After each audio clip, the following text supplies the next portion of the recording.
शहरातील सार्वजनिक विभागीय नळ टप्प्याटप्प्याने बंद करून त्या ठिकाणी नागरिकांना वैयक्तिक व ग्रुप नळ कनेक्शन देण्याचा निर्णय महापालिकेने घेतला आहे। या नव्या उपक्रमामुळे सुमारे 80% पाणी वाचवता येणार असून 3 दिवसाआड पाणी पुरवठा शक्य होईल, अशी माहिती अतिरिक्त आयुक्त संदीप कारंजे यांनी दिली।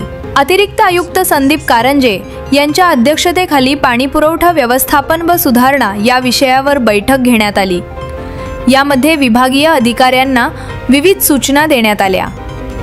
पाणी पुरवठ्याच्या दिवशी पाणी वाया जाऊ नये यासाठी आवश्यक उपाययोजना राबवण्यावर भर देण्यात आला।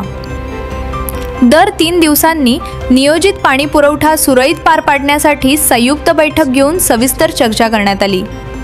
मुख्य कार्यालयाच्या पाणी पुरवठा विभागाकडून 3 दिवसाआड पाणी पुरवठा करण्याचे नियोजन सुरू आहे। यासाठी विभागीय कार्यालये व पाणी पुरवठा विभागाने परस्पर समन्वय साधावा। सार्वजनिक आरोग्य अभियंता विभागाच्या मार्गदर्शनानुसार प्रत्येक विभागाने वेळापत्रकानुसार आपापल्या भागातील पाणी पुरवठा सुरळीत ठेवण्याचे निर्देश देण्यात आले आहेत।